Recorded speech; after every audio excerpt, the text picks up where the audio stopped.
ونستعينه ونستغفره ونؤمن به ونتوكل عليه ونعوذ بالله من شرور أنفسنا ومن سيئات أعمالنا من يهده الله فلا مضل له ومن يضلله فلا هادي له ونشهد أن لا إله إلا الله وحده لا شريك له ونشهد أن سيدنا وسندنا وحبيبنا وشفيعنا ومولانا محمدا عبده ورسوله أما بعد فأعوذ بالله من الشيطان الرجيم بسم الله الرحمن الرحيم قال الله سبحانه وتعالى وإذ تأذن ربكم لئن شكرتم لأزيدنكم ولئن كفرتم إن عذابي لشديد وقال الله سبحانه وتعالى ما يفعل الله بعذابكم إن شكرتم وآمنتم وكان الله شاكرا عليما۔ میرے عزیز بھائیوں اور دوستو، انسان کے دل کی کچھ کیفیات ایسی ہیں جو اللہ جل شانہ کو بہت عزیز ہیں، اللہ تعالیٰ اس کے انتہائی قدردان ہیں اور اس پر عظیم الشان انعامات رکھے ہیں، اور ان میں کوئی تھکاوٹ یا مشقت بھی نہیں ہے، حتیٰ کہ بعض اوقات ان پر کوئی خرچ بھی نہیں ہے کہ نہ اس پر انسان کو کوئی زیادہ لمبا چوڑا خرچ کرنا پڑتا ہے، نہ کوئی بہت بڑی تھکاوٹ یا مشقت اس کے ساتھ وابستہ ہے۔ ایک کیفیت ہے دل کی ایک حالت ہے جو اللہ جل شانہ کو انتہائی محبوب ہے اور پسند ہے، اور اس پر اس نے بڑے بڑے انعامات کا اور بڑی بڑی حوصلہ افزائیوں کا اور بڑی بڑی قدردانیوں کا دنیا کے اندر بھی اور آخرت کے اندر وعدہ کر رکھا ہے۔ قرآن پاک کی سری آیات اس کے بارے میں موجود ہیں۔ نبی پاک محمد مصطفیٰ صلی اللہ علیہ وسلم کا اسوہ، آپ کا طریقہ، آپ کا طرز عمل احادیث مبارکہ کے اندر حضرات صحابہ کرام کے واقعات کثرت کے ساتھ اور ہر دور کے اندر اللہ والوں کا طریقہ اور اسوہ اس کے بارے میں بڑا واضح ہے۔ ان پسندیدہ کیفیات میں سے یا ان مطلوبہ کیفیات میں سے ایک مزاج کا یا ایک وصف کا یا اخلاق میں سے ایک اس کے ایک پہلو کا نام شکر ہے۔ یہ لفظ ہماری زبانوں پر رہتا ہے اور ہم اس کے ظاہری مفہوم سے کوئی بہت زیادہ ناآشنا نہیں ہے کہ ہمیں نہ پتہ ہو بالکل ہی کس کو کہتے ہیں، لیکن اس کا ایک ہمارا عوامی مفہوم ہے جو ہم لوگ آپس کی گفتگو کے اندر استعمال کرتے ہیں، اور اس کا ایک شرعی مفہوم ہے جو کتاب و سنت کے اندر موجود ہے۔ جو ہمارا عوامی مفہوم ہے اس کا، وہ تھوڑا سا مختصر ہے، تھوڑا سمٹا ہوا ہے، ایک چھوٹی سی حقیقت کے اوپر وہ دلالت کرتا ہے، اس کی طرف انسان کو رہنمائی کرتا ہے۔ اور قرآن و سنت میں جب یہ لفظ آتا ہے تو اس کا مفہوم بہت وسیع ہو جاتا ہے اور اس کو سمجھنا بہت زیادہ ضروری ہے۔ آپ حیران ہوں گے کہ قرآن پاک کے اندر لفظ شکر کو بسا اوقات وہاں پر لایا گیا ہے جہاں لفظ ایمان ہونا چاہیے بظاہر ہماری عقل کے مطابق، یعنی ایمانداروں، ایمان والوں کے لیے جو اللہ تعالیٰ کے وعدے ہیں یا ہونے چاہیے، وہ وعدے شکر والوں کے ساتھ۔ میں نے یہ 2-3 آیتیں آپ کے سامنے پڑھی ہیں، ان آیتوں کا مفہوم تھوڑا سا سمجھ لیجئے، پھر ذرا میں چاہ رہا ہوں کہ ہم شکر کو اس کے وسیع تناظر کے اندر کہ یہ ہے کیا، اس کی تعریف کیا ہے، اس کے کون کون سے اجزاء ہیں، کون کون سی چیزیں اس کے اندر داخل ہیں، اور پھر اپنی اس پر اللہ جل شانہ کے انعامات کیا ہیں، اور اس کے حصول کا طریقہ کیا ہے، اور پھر اس کا خلاصہ کیا ہے۔ آج اس مختصر سی نشست کے اندر یہ 4-5 پہلو اگر اس کے ہم ساروں کو اللہ جل شانہ سمجھا دیں تو اللہ تعالیٰ کا بڑا احسان ہوگا۔ آیت جو میں نے آپ کے سامنے پڑھی پہلی والی وہ یہ تھی کہ اللہ جل شانہ نے فرمایا، گویا نبی پاک صلی اللہ علیہ وسلم کی زبانی یہ پیغام بھیجا کہ امت کو بتا دو۔ انبیاء علیہ الصلوۃ والسلام کا سب سے بڑا کام یہی ہوا کرتا تھا کہ وہ اللہ جل شانہ کے پیغامات بلا کم و کاست، بغیر کسی قسم کی قطع برید کے، کسی قطر بیونت کے وہ امت تک پہنچایا کرتے تھے۔ الفاظ بھی وہی ہوا کرتے تھے جو اللہ جل شانہ نے ان تک فرشتے کے ذریعے یا القاء قلب کے ذریعے ان تک پہنچائے ہوتے تھے۔ تو رسول اللہ صلی اللہ علیہ وسلم کی زبانی قرآن کی یہ آیات ہم تک پہنچی کہ اللہ جل شانہ نے فرمایا کہ لوگوں سے یہ کہہ دو، امت سے یہ کہہ دو کہ لئن شکرتم لأزیدنکم، کہ اگر تم شکر گزاری کرو گے تو میں نعمتوں کو بڑھا دوں گا، زیادہ کر دوں گا۔ جس چیز کا بھی تم شکر ادا کرو گے میں اس کو بڑھا دوں گا۔ وَلَئِن كَفَرْتُمْ، اور اگر تم ناشکری کرو گے تو إِنَّ عَذَابِي لَشَدِيدٌ، تو پھر میری پکڑ بڑی سخت ہے۔ اگر تم میری نعمتوں کے اوپر ناشکری کا مزاج بناؤ گے تو پھر میری پکڑ کے مختلف طریقے ہیں۔ اسی نعمت کو زحمت بنا دیتے ہیں اللہ جل شانہ۔ جو چیز اپنی اصل میں نعمت ہوتی ہے ایک آدمی کے لیے وہ زحمت بن جاتی ہے۔ آپ کے مشاہدے ہوں گے، تجربے ہوں گے، آپ نے مال کو ایک آدمی کے لیے زحمت بنتے ہوئے دیکھا، آپ نے اولاد کو ایک آدمی کے لیے عذاب بنتے ہوئے دیکھا۔ کتنے لوگ ہمارے پاس دارالافتاؤں میں آتے ہیں اور آنسو بہاتے ہوئے کہتے ہیں کہ کاش یہ اولاد پنگھوڑے میں مر جاتی، کاش اللہ دیتا نہ۔ ہم نے بے شمار بوڑھوں کو دیکھا ہے، بوڑھیوں کو دیکھا ہے، اپنی اولاد کے بارے میں وہ اس نتیجے پر پہنچے ہوتے ہیں کاش یہ نہ ہوتی۔ اس قدر لامتناہی قسم کی مشکلات اور آزمائشوں کے اندر انسان اولاد کے ہاتھوں پڑ جاتا ہے بعض اوقات۔ تو اولاد تو نعمت ہے، یہ نعمت زحمت کیسے بنی اس بندے کے لیے؟ اسی طرح مال اللہ کی نعمت ہے، یہ نعمت اس کے لیے زحمت کیسے بنی؟ شہرت اور جاہ، عزت ہونا، لوگوں میں عزت اور شہرت نعمتیں اللہ جل شانہ کی، لیکن یہی چیزیں بعض لوگوں کے لیے کتنی بڑی زحمت بن جاتی ہیں، کتنی سخت قیمت وہ اس کی ادا کرتے ہیں۔ بڑی بڑی سزائیں جو لوگوں کو ہوئی ہیں اپنی اس کی قیمت دی۔ کتنے لوگ ایسے ہیں کہ اگر اسباب کے درجے کے اندر کہ اگر وہ شہرت یافتہ نہ ہوتے تو وہ اپنی طبعی موت مرتے، ان کی شہرت نے ان کو پھانسی کے پھندوں تک پہنچایا۔ تو اس پہ ایک بات یاد رکھیے گا کہ مشکلیں اور آزمائشیں اللہ والوں پر بھی آتی ہیں، اولادیں اللہ والوں کی بھی بگڑتی ہیں، اور بھی جو مشکلات ہوتی ہیں وہ نیک لوگوں پر بھی آتی ہیں۔ انبیاء علیہ الصلوۃ والسلام پر تو بہت زیادہ آئی، لیکن گناہوں کے وبال میں، گناہوں کی پاداش میں، اللہ جل شانہ کی نافرمانیوں کے نتیجے کے اندر آنے والے وبال اور درجات کی بلندی کے لیے آنے والی آزمائش کے اندر بہت زیادہ فرق ہوتا ہے۔ ایک بنیادی فرق تو اس میں یہ ہوتا ہے کہ جس آدمی کی پر مصیبت، پریشانی یا آزمائش اس کے گناہوں کی وجہ سے آئی ہے، گناہوں کی پاداش میں آئی ہے، گناہوں کے وبال کی وجہ سے آئی ہے،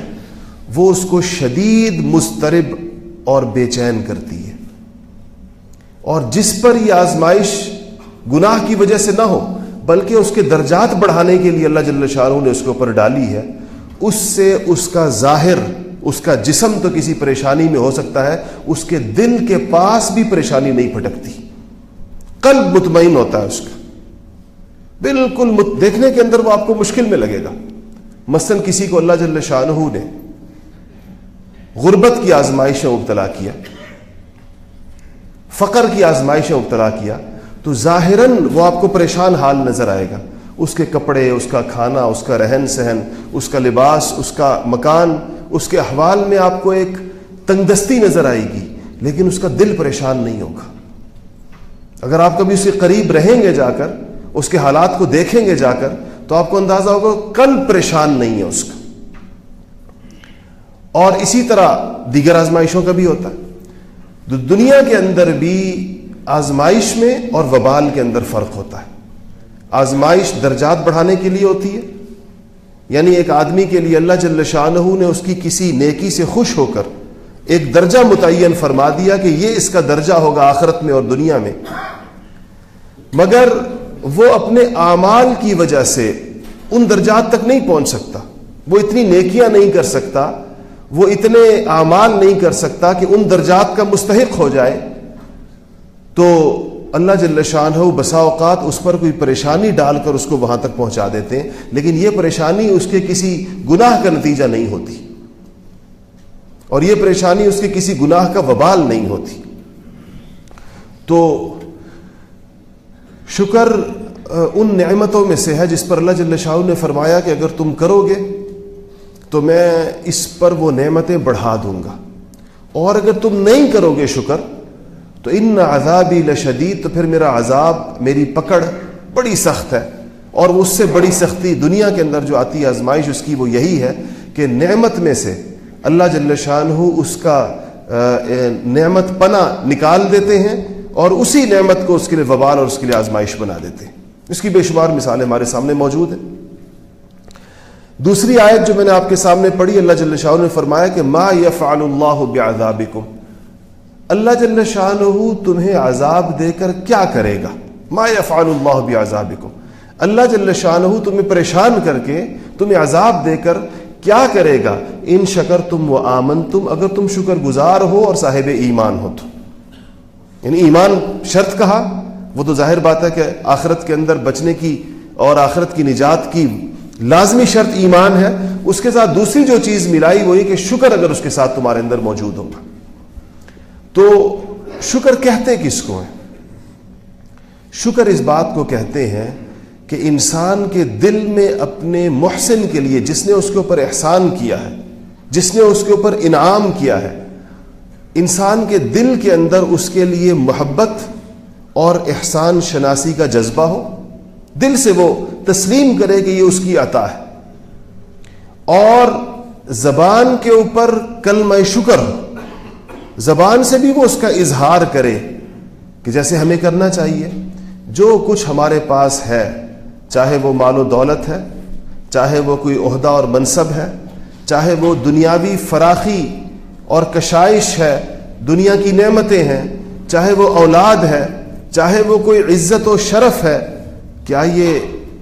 ہماری کسی محنت کا نتیجہ ہے, یا ہم اس کو ڈیزرو کرتے ہیں بائی برتھ, یا اللہ جل شانہ کا انعام ہے, اللہ کی عطا ہے,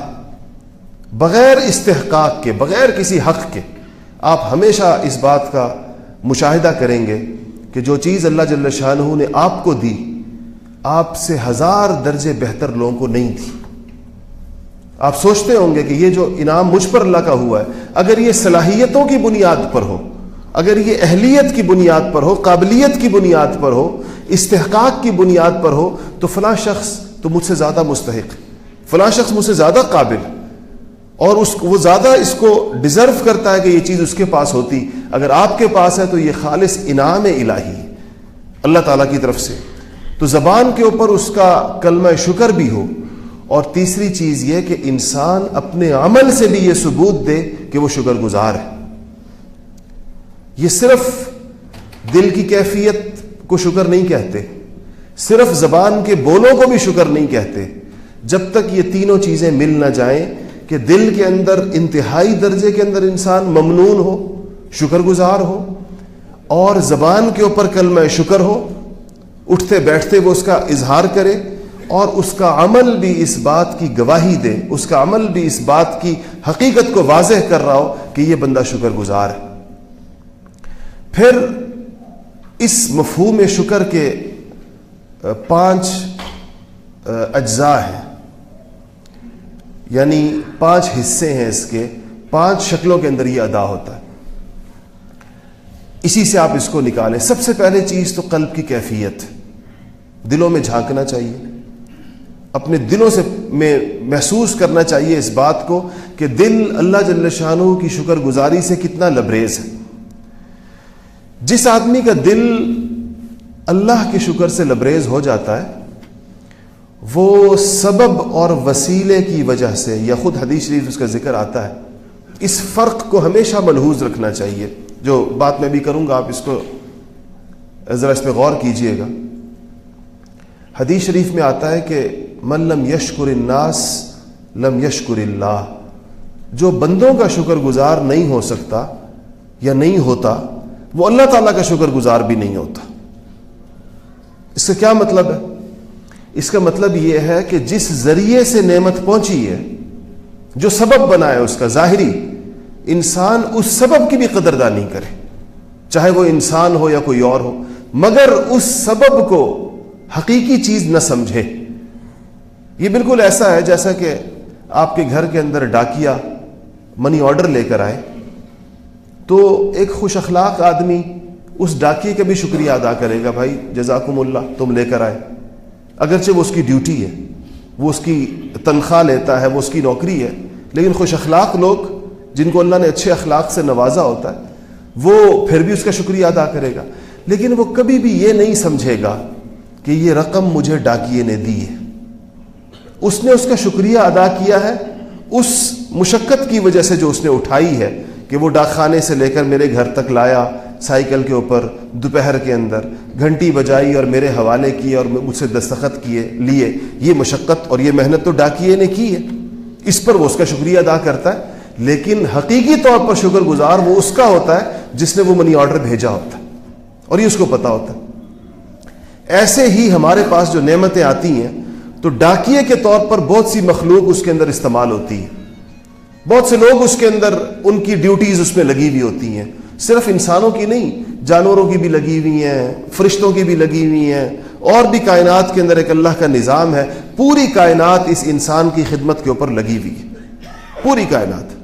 بارش بادلوں سے برس رہی ہے، کنووں سے پانی مل رہا ہے، کتنے ذرائع ہیں جو انسان کی خدمت کے لیے استعمال ہو رہے ہیں۔ تو ایک اس میں انسان بھی ہوتے ہیں۔ حدیث شریف میں یہ کہا گیا ہے کہ اگر تم تک کوئی نعمت کسی انسان کے ذریعے پہنچی ہے تو اس انسان کی بھی قدر شناسی کرو، مگر حقیقی شکر اللہ جل شانہ کا ہوگا۔ مومن کی نگاہ کبھی بھی حقیقت سے نہیں ہٹے گی، اور کبھی بھی وہ انسانوں کو اس کا اصلی محرک نہیں سمجھے گا، یہ نہیں سمجھے گا کہ انسان نے مجھے کوئی فائدہ پہنچایا، اگرچہ اس کی قدردانی کرے گا، اصل فائدے اللہ جل شانہ کی جانب سے ہی وہ سمجھے گا۔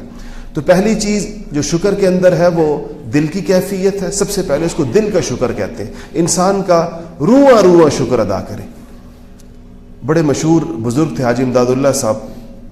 ان کو سید الطائفہ کہتے ہیں، ہندوستان کے بیشتر بزرگوں کے شیخ تھے۔ حاجی امداد اللہ مہاجر مکی کہتے ہیں ان کو، مکہ مکرمہ ہجرت فرما گئے تھے۔ انہوں نے اپنے ایک خاص مرید کو،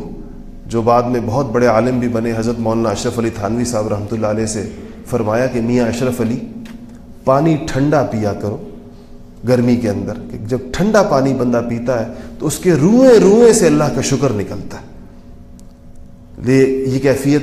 یعنی نعمت کا استعمال اس نیت سے کہ جو خاص تسکین، آپ نے دیکھا جب آپ بہت گرمی کے اندر، آپ شدید پیاس کے عالم کے اندر ہو، اس وقت اگر آپ پانی پئیں تو آپ کی ساری رگوں کے اندر ایک ٹھنڈک دوڑتی بھی آپ کو محسوس ہوتی ہے۔ تو اس وقت آپ بتائیں کہ انسان اگر شکر گزار ہو تو کس کا ہو؟ اگر اس کو حقیقت اور معرفت حاصل ہو تو اس کا رواں رواں، اس کے جسم کا بال بال اللہ تعالیٰ کا شکر ادا کرے گا کہ یہ تسکین کی کیفیت اللہ جل شانہ نے اس کو عطا فرمائی۔ تو ایک دل کا شکر ہے، دوسرا زبان کا شکر ہے کہ انسان زبان سے بھی کلمہ شکر ضرور کہے۔ جب بھی کوئی بندہ آپ کو آپ کی کسی نعمت پر مبارکباد دے تو آپ کی زبان سے اس پر اللہ کے شکر نکلنا چاہیے، یہ کہیں اللہ کی طرف سے ہے، یہ اللہ کی عطا ہے، یہ اللہ تعالیٰ اس پر خوش ہوتے ہیں اور اس کے اوپر اضافہ کرتے ہیں۔ تیسرا شکر انسان کا اس کے سارے اعضاء کا، پورے اس کے جسم کا شکر ہے، اور یہ سب سے مشکل شکر ہے۔ دل میں بھی آپ سمجھ لیں گے، زبان پر بھی عادت ڈالنے تو بن جائے گی۔ اعضاء کا شکر اس لیے مشکل ہے کہ اس کی تعریف یہ ہے کہ اللہ تعالیٰ کی کسی بھی نعمت کو اس کی نافرمانی کے اندر استعمال نہ کیا جائے۔ اصل شکر یہ، آنکھ اللہ کی نعمت ہے، اس آنکھ سے کوئی بھی کام ایسا نہ کیا جائے جو اللہ کی نافرمانی کے زمرے کے اندر آتا ہے، تب آنکھ کا شکر ادا ہوگا۔ آنکھ کا شکر زبان سے صرف نہیں ادا ہو سکتا کہ شکر اللہ نے ہمیں آنکھیں دی ہیں، اللہ کا یہ بالکل اس کا حصہ ہے۔ میں نے کہا کہ سب سے پہلے دل کا شکر، پھر زبان کا شکر، یہ دونوں کے بعد ابھی شکر مکمل نہیں ہوا۔ کان اللہ کی نعمت ہے، اس کان کو اللہ جل شانہ کی نافرمانی میں استعمال نہ کرنا کان کا شکر ہے۔ زبان اللہ کی نعمت ہے، اس زبان کو اللہ جل شانہ کی نافرمانی میں استعمال نہ کرنا زبان کا شکر ہے۔ مال اللہ تعالیٰ کا شکر ہے، اللہ تعالیٰ کی نعمت ہے، اس مال کو اللہ جل شانہ کی نافرمانی کے اندر استعمال نہ کرنا، ایسی جگہوں میں خرچ نہ کرنا جہاں خرچ کرنے سے منع کیا گیا ہے، اسراف میں، تبذیر میں، اور اللہ تعالیٰ کی نافرمانیوں میں ان سے ایسی چیزیں خریدنا جس سے اللہ تعالیٰ نے منع کیا ہے، یا اس کو اڑانا اور لٹانا، یہ مال کا شکر یہ ہے کہ انسان اس کو اللہ کی نافرمانی کے اندر استعمال نہ کرے۔ اولاد اللہ کی نعمت ہے، اولاد کا شکر یہ ہے کہ اس کو بندہ دین پر لگائے۔ اگر خود اپنے ہاتھوں سے اپنی اولاد کو بے دینی کے ماحول کے حوالے کرے بچہ تو چھوٹا ہوتا ہے، حدیث شریف کے اندر تو یہودیوں اور مجوسیوں اور نصرانیوں کے بچوں کے بارے میں کہا گیا ہے کہ یہ بھی مسلمان پیدا ہوئے تھے، یہ بھی فطرت پہ پیدا ہوئے تھے، یہ ان کے ماں باپ ہیں جنہوں نے ان کو نصرانی بنایا، جنہوں نے ان کو یہودی بنایا، جنہوں نے ان کو مجوسی بنایا۔ بچہ چاہے وہ مسلمان کا ہو یا کافر کا ہو، پیدا دین فطرت کے اوپر ہوتا ہے۔ اس کا ماحول، اس کی فضا، اس کے والدین، یہ اس کے بارے میں طے کرتے ہیں کہ اس کا رخ کیا ہوگا۔ تو اگر انسان کو اللہ جل شانہ نے اولاد دی ہے تو اولاد کو اگر وہ بچپن سے اس کے لیے فکر اور تردد کرے گا، کوشش اپنی کرے گا، نتائج کا انسان مکلف نہیں ہے، اس لیے کہ نتائج تو انبیاء علیہ الصلوۃ والسلام کی اولادوں میں بھی نافرمان اور کافر نہیں نکلے۔ نوح علیہ السلام کا بیٹا، حضرت لوط علیہ السلام کی بیوی، خود حضرت نوح علیہ السلام کی بیوی، اور جب انہوں نے اللہ تعالیٰ سے پوچھا کہ یا اللہ یہ میری، جب اللہ نے کہا کہ اپنے گھر والوں کو بٹھائیں کشتی کے اندر نوح علیہ السلام سے، تو ان کو فوراً اپنے اہل کو، تو انہوں نے فوراً خیال آیا کہ بیٹا بھی تو گھر اہل میں سے تو ہے۔ اللہ نے فرمایا انہ لیس من اہلک، یہ آپ کے اہل میں ہی نہیں ہے، انہ عمل غیر صالح، اس لیے اس کا عمل ہی صالح نہیں ہے، اس کا عمل نیک نہیں ہے، اس کی آپ سے نسبت جو جسمانی نسبت تھی کہ آپ کا بیٹا ہے، وہ اس کے عمل نے اس کو اس نسبت کا کوئی فائدہ نہیں پہنچایا، نبی کا بیٹا ہو کر بھی۔ لیکن انبیاء علیہ الصلوۃ والسلام نے کہ اولاد اگر ایسی ہوتی ہے تو وہ تو اپنے اس اختیار کی وجہ سے ہوتی ہے جو اللہ جل شانہ نے ہر انسان کو دیا ہے۔ نبی تربیت کے اندر کمی کوتاہی نہیں کرتے، نبی ان کو دین کے رستے پر چلانے میں اور دین پر ڈالنے میں کوئی کمی نہیں کرتے۔ باقی اللہ کا ایک نظام ہے کہ دنیا کے اندر ایک خاص قسم کا اختیار ہر انسان کو دیا ہے، انا ہدیناہ السبیل اما شاکرا و اما کفورا۔ اللہ کہتے ہیں ہم نے رستے دکھا دیے ہیں، اب چاہے دائیں جائے یا چاہے بائیں جائے، چاہے تو شکر گزار بنے چاہے تو ناشکرا بنے۔ تو تیسرا شکر کا جز یہ ہے کہ انسان اپنے جسم، اپنے اعضاء سے اللہ جل شانہ کی جس چیز کو بھی سمجھے ہم نے نافرمانی میں استعمال کیا اللہ تعالیٰ کی، جس چیز کو بھی، چاہے وہ جسم ہو، آنکھ ہو، کان ہو، زبان ہو، ہاتھ ہو، پاؤں ہو، اولاد ہو یا مال ہو، عہدہ ہو یا منصب ہو، عزت ہو، اگر اس کو اللہ کی، جس طرح بعض لوگ اللہ نے ان کو عزت دی ہوتی ہے، اپنی اس عزت کے ساتھ وہ غلط طرف کھڑے ہو جاتے ہیں، غلط سمت کے اندر کھڑے ہو جاتے ہیں، غلط لوگوں کی تائید میں کھڑے ہو جاتے ہیں۔ یہ اس نے اپنی عزت کا شکر ادا نہیں کیا، اپنی عزت کی ناشکری کی۔ اس عزت کو اللہ جل شانہ ذلت میں بدل دیں گے، بسا اوقات دنیا میں اور نہیں تو آخرت کے اندر۔ تو تیسری چیز یہ ہے، چوتھی چیز جو حدیث شریف میں آئی کہ انسانوں کا بھی شکر ادا کرو۔ من لم یشکر الناس لم یشکر اللہ، رسول اللہ صلی اللہ علیہ وسلم نے فرمایا جو آدمی صحیح معنوں کے اندر انسانوں کا شکر گزار نہیں ہوتا، انسانوں کا شکر کیا؟ جس سے آپ کو فائدہ پہنچا ہے، چاہے وہ مادی فائدہ ہے، چاہے وہ روحانی فائدہ ہے، چاہے وہ علمی فائدہ ہے، چاہے وہ کسی قسم کا بھی احسان اور مہربانی ہے، والدین کے حقوق اسی وجہ سے آتے ہیں، اساتذہ کے حقوق اسی وجہ سے آتے ہیں، مشائخ کے حقوق اسی وجہ سے آتے ہیں، یا جو بھی آپ کے لیے کسی فائدے کا باعث بنا ہے اس کا شکر اصل میں اس کی قدر کو شکر کہا گیا کہ اس کی قدردانی کریں، کبھی اس کو ناشکری کے لیے ان میں استعمال نہ کریں۔ آج ہی میں کہیں دیکھ رہا تھا کہ حضرت مجدد الافسانی رحمۃ اللہ علیہ کے بارے میں آتا ہے، یہ حضرت مجدد الافسانی کا نام تو احمد تھا نا، آپ کو پتہ ہے، ان کو مجدد الف ثانی کیوں کہتے ہیں؟ الف ہزار کو کہتے ہیں، ثانی کہتے ہیں دوسرا ہزارہ۔ رسول اللہ صلی اللہ علیہ وسلم کی بعثت کو 1000 سال جب پورے ہو گئے تھے تو حضرت مجدد کی پیدائش ہوئی تھی، اور دین اکبر کا جو دین الہی تھا جس نے پورا اسلام کا اسے نقشہ بدل کے رکھ دیا تھا، اللہ جل شانہ نے اس دین الہی یا دین اکبری کی جو اصلاح کا کام ہے اور دین محمدی کی دوبارہ احیاء ہندوستان میں، وہ حضرت مجدد الف ثانی سے لیا، اس لیے احمد سرہندی کا نام ہی مجدد الف ثانی پڑ گیا کہ دوسرا ہزارہ جب شروع ہوا اسلام کا تو اس کے مجدد تھے جنہوں نے دین کو دوبارہ زندہ کیا۔ ان کے واقعات میں لکھا ہے کہ ایک دفعہ ان کے تصنیف کچھ لکھ رہے تھے، پرانے زمانے میں جب وہ سیاہی والے قلم سے لکھا جاتا تھا تو اس قلم سے جب لکھتے تھے تو اس کی نب کو چیک کرنے کے لیے انگوٹھے کے ناخن پہ لگاتے تھے، نب کو چیک کرنے کے لیے کہ نب ٹھیک ہے یا نہیں ہے۔ تو اس طرح انہوں نے لگا کر چیک کیا ہوگا، تو اس کے بعد وہ اسی طرح بیت الخلاء میں چلے گئے، بیت الخلاء میں جا کے دیکھا تو سیاہی انگوٹھے پہ لگی ہوئی ہے، تو فوراً باہر نکلے اور ہاتھ دھویا اور کہا کہ یہ جو سیاہی ہے یہ علم کی تصنیف و تالیف کا ایک ذریعہ ہے، اس سیاہی کے ذریعے ہم نے حروف پڑھے ہیں اور ہم نے اس کے ذریعے حروف لکھے ہیں، اس کو بیت الخلاء میں لے جانا بے ادبی سمجھتا ہوں، علم کے ادب کے خلاف، کہ اس سیاہی کے ہم پر احسانات ہیں، ہم نے جو کچھ پڑھا ہے اس سیاہی کے ذریعے پڑھا ہے، اور جو لکھا ہے اس سیاہی کے ذریعے لکھا ہے، اس کو ہاتھ دھو کر، ناخن کو دھو کر پھر بیت الخلاء میں تشریف لے کر گئے۔ تو جن لوگوں کے اوپر ہمارے استادوں کے استاد تھے، اب تو یہ واقعات ایسے افسانے لگتے ہیں، افسانے جیسے کوئی سنا رہا ہوں، ان کو امام العصر کہتے ہیں، آیت من آیات اللہ۔ مولانا سید انور شاہ کشمیری رحمۃ اللہ علیہ، کتابیں ہوتی تھی پرانے زمانے میں، آپ نے اگر کسی کتب خانے میں جائیں تو آپ کو دینی کتابیں جو نظر آئیں گی ان کا سائز بڑا ہوتا ہے عام کتاب سے، اتنی بڑی بڑی کتاب ہوتی ہے، اس کے حاشیے بھی ہوتے ہیں،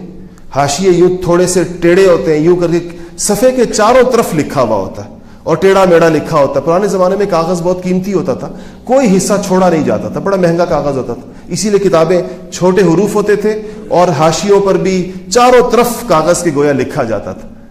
ان کے شاگردوں نے ان کے بارے میں لکھا ہے، کتاب سامنے رکھی ہوتی تھی، زیادہ پرانے زمانے کے آدمی نہیں ہیں، 1942 میں ان کا انتقال ہوا ہے، غالباً 38 میں یا 42 میں، 70-75 سال ہوئے ہوں گے، کہ جب کتاب کھول کر سامنے فقہ کی، حدیث کی، تفسیر کی جو بھی کتاب ہوتی تھی، کتاب جب سامنے کھول کر رکھتے تھے تو کہتے ہیں اس حاشیے کی وجہ سے کتاب کو نہیں موڑتے تھے، خود مڑ کر دوسری طرف جا کر وہاں بیٹھ کے پڑھتے تھے، کہتے تھے میں کتاب کے تابع ہو کر پڑھتا ہوں، کتاب کو اپنے تابع نہیں بناتا، میں خود کو کتاب کے گرد گھماتا ہوں، کتاب کو نہیں گھماتا اپنے ہاتھ کے اندر۔ جس طرح کہ اب ہم مناظر دیکھتے ہیں، اب تو نئی نسلیں، میرے خیال ہے وہ وقت آ گیا ہے کہ یہ قرآن پاک کو بھی یوں ہاتھوں کے اندر پکڑ کے بستروں میں لیٹ کے پڑھیں گے، شاید جیسے ناول پڑھتے ہیں، جیسے افسانے پڑھتے ہیں، اور یہ مناظر ہم تو ابھی ہمارے عجم میں تو نہیں آیا، عربوں کے اندر تو ہم دیکھ بھی رہے ہیں۔ حرم شریف میں آپ کیا مناظر دیکھتے ہیں قرآن پاک کے ساتھ، کیا کیا کچھ ہو رہا ہوتا ہے، دل انسان کا ایسے کٹتا ہے، سارا دن ہم ان سے قرآن ادھر اٹھاتے ہیں، کبھی فرش سے اٹھاتے ہیں، کبھی ان کے قالین سے اٹھاتے ہیں، وہ رکھ دیتے ہیں، اٹھایا قرآن، 2 نفل پڑھنے، قرآن زمین پہ رکھا اور نفل شروع کر دی، ہمیں سارا وقت ادھر ادھر قرآن دیکھنا پڑتا ہے۔ پھر اس کی وہ ہنستے بھی ہیں بعض اوقات کہ ان اجمیوں کو دیکھو یہ قرآن کا کیسا احترام کرتے ہیں، ان کا خیال ہوتا ہے یہ شاید ویسے ہی کرتے ہیں۔ تو تیسری چیز جو اس کے ساتھ، چوتھی چیز جو ہے وہ یہ کہ انسانوں کا اور سارے ذرائع کا شکر ہو دل کے اندر۔ حضرت مولانا اشرف علی تھانوی صاحب رحمۃ اللہ علیہ نے فرمایا کہ نعمت کے استعمال کے لیے اللہ نے دایاں ہاتھ دیا ہے، اسی لیے انسان دائیں ہاتھ کے استعمال کا کہا گیا ہے، اور بایاں ہاتھ انسان کو استنجے کے لیے اور ان کاموں میں استعمال ہوتا ہے۔ مولانا تھانوی رحمۃ اللہ علیہ نے کہا کہ میں نے کبھی بھی کسی کو پیسے جو اللہ کی نعمت ہے کبھی بائیں ہاتھ سے نہ لیے ہیں نہ دیے ہیں، ہمیشہ اس کو میں نے دائیں ہاتھ سے دیا اور دائیں ہاتھ سے لیے، کہ اس کو دیتے ہوئے بھی اور لیتے ہوئے بھی مجھے یہ احساس رہے کہ اللہ کی نعمت الہی ہے، اور نعمت کی قدر ہونی چاہیے انسان کو اللہ کے سامنے ایسے اس کی نعمتوں سے برتاؤ ایسا ہو کہ اللہ جل شانہ دیکھے کہ یہ انسان قدردان ہے میری نعمت کا، اس کی نعمتوں میں اللہ پاک برکت عطا فرماتے ہیں، اس کو بڑھا دیتے ہیں اللہ جل شانہ اس کے لیے۔ اور پانچویں چیز یہ ہے، چار بتا دی میں نے آپ کو، پانچویں یہ ہے کہ انسان اس نعمت کی شکر گزاری کے جذبے کو اللہ کی طرف سے سمجھے، اپنا کمال نہ سمجھے۔ اگر اس کو نعمتوں کی شکر گزاری کی توفیق میسر ہے اللہ کی طرف سے تو اس کو بھی اللہ کی احسان سمجھے، اللہ کی عطا سمجھے۔ رسول اللہ صلی اللہ علیہ وسلم کتنے فصیح اللسان تھے، اور انہوں نے فرمایا انا افصح العرب، میں عرب کا سب سے، عربی خود کتنی فصیح زبان ہے، فرمایا میں عرب کا فصیح ترین انسان ہوں۔ آپ نے فرمایا کلمات ہے، اللہم لا احصی ثناء علیک، یا اللہ میں تیری ثنا کا حق ادا نہیں کر سکتا، یعنی میں جو الفاظ بھی ادا کروں، میں جتنے بڑے بڑے الفاظ لے کر آؤں، لا احصی ثناء علیک، یا اللہ میں تیری ثنا گوئی نہیں کر سکتا، انت کما اثنیت علی نفسک، یا اللہ تو ویسا ہے جیسے تو نے اپنی خود تعریف کی ہے، ہم نہیں کر سکتے تیری تعریف، ہمارے پاس الفاظ نہیں ہیں، ہمارے پاس وہ ظروف نہیں ہے، وہ آلات نہیں ہیں جس سے ہم تیری تعریف کریں۔ انت کما اثنیت علی نفسک، یا اللہ تو نے جیسے اپنی تعریف فرمائی ہے خود تو ویسا ہی ہے۔ تو انسان اپنی نعمتوں کو اور اس کے احساس کو اللہ جل شانہ کی عطا سمجھے۔ اور داؤد علیہ السلام کے بارے میں آتا ہے کہ انہوں نے اللہ تعالیٰ سے کہا کہ جب ان کو اعملوا آل داؤد شکرا، اللہ نے فرمایا کہ آل داؤد شکر ادا کرو، تو کہا یا اللہ کیسے شکر ادا کروں، تیرا شکر ادا کرنے کی تو مجھ میں تاب نہیں، تو اللہ نے فرمایا کہ یہی شکر ہے جو تو نے کہا، یہ جو اپنی تو نے بے بسی اور عاجزی کا اظہار کیا کہ اللہ تیرا جیسا شکر ادا ہونا چاہیے ویسا شکر میں ادا نہیں کر سکتا، اپنے اسی عجز کا، اپنی بے بسی کا جو تو نے اظہار کیا، یہی میرا اصل شکر ہے۔ تو انسان تمام شکر کے دل سے بھی کر کے، زبان سے بھی کر کے، اعضاء سے بھی کر کے، لوگوں کا بھی کر کے، ذرائع وسائل اور اسباب کا بھی کر کے، یہ ساری قسم کا شکر ادا کر کے پھر اللہ کے قدموں میں گر پڑے کہ یا اللہ میں تیرا شکر ادا نہیں کر سکتا، میں چاہوں بھی تو تیرا شکر ادا نہیں کر سکتا۔ آخری بات یہ عرض کروں کہ اللہ جل شانہ نے انبیاء علیہ الصلوۃ والسلام کی جو تعریف کی ہے، اس میں جد الانبیاء کہلاتے ہیں حضرت ابراہیم علیہ السلام، نبیوں کے باپ، اور اتنے بڑے نبی ہیں کہ آج دیکھیں تینوں آسمانی مذاہب اپنے آپ کو ان کی جانب منسوب کرتے ہیں، اسلام بھی، عیسائیت بھی اور یہودیت بھی، تینوں مذاہب ابراہیم علیہ السلام کو اللہ کا نبی مانتے ہیں اور اپنے آپ کو ابراہیمی کہلاتے ہیں۔ آج کل دنیا میں ایک اصطلاح ہے ابراہیمی مذاہب کی، تو جو لوگ کہتے ہیں ابراہیم مذاہب تو اس سے تینوں مذاہب اسلام، عیسائیت اور یہودیت لیتے ہیں۔ اللہ جل شانہ نے ابراہیم علیہ السلام کے بارے میں کیا فرمایا کہ ان ابراہیم کان امہ، کہ ابراہیم اپنی ذات میں گویا پوری امت تھے، اتنی وسعت تھی ان کے اندر، ان کے پیغام کے اندر اتنی آفاقیت تھی، ان کی تعلیمات کے اندر اتنی اس کا پھیلاؤ تھا، گویا ایک فرد تھا لیکن پوری امت تھی۔ 5 صفات ابراہیم علیہ السلام کی بیان کی ہیں اسی آیت کے اندر، اس پہ اللہ کے 2 انعامات بیان کی ایک ہی آیت کے اندر۔ پہلی بات ان ابراہیم کان امتن، امت تھے، وسعت تھی، آفاقیت تھی، قانتا للہ، پورے طور پر اللہ جل شانہ کے سامنے جھکا ہوا انسان، مکمل طور پر جو سرنڈر ہو اللہ تعالیٰ کے سامنے، جو مکمل طور پر اللہ تعالیٰ کے احکامات کے رنگ کے اندر رنگ چکا ہو گویا۔ دوسری بات فرمائی قانتا للہ تھے۔ تیسری بات فرمائی حنیفہ، حنیف تھے۔ حنیف کہتے ہیں ہر طرف سے جو آدمی اپنی امیدیں، توقعات کاٹ کر صرف ایک اللہ کے آگے یکسو ہو جاتا ہے، اس کو حنیف کہتے ہیں۔ تو پہلی فرمائی کہ امت تھے، قانتا للہ تھے، حنیفن تھے، شاکرا لانعمہ، اللہ کی نعمتوں پر شکر گزار تھے۔ اللہ تعالیٰ کی نعمتوں پہ کیا تھے؟ شکر گزار تھے۔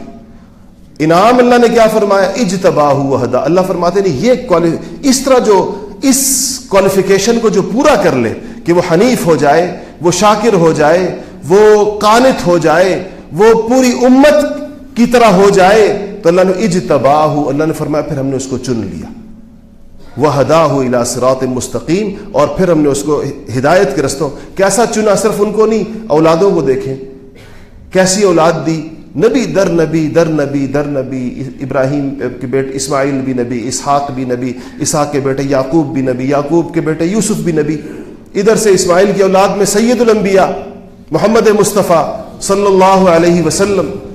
تو کیسے اجتباء؟ یہ اللہ کی اجتبائیت ہوتی ہے، اس کو اللہ چنتا ہے، صرف اس کو نہیں، نسلوں تک اللہ جل شانہ اس خیر کو اور اس فضل کو پہنچاتا ہے. اللہ جل شانہ ہمیں صحیح معنوں کے اندر شکر ادا کرنے کی توفیق نصیب فرمائے. وآخر دعوانا الحمدللہ رب العالمین.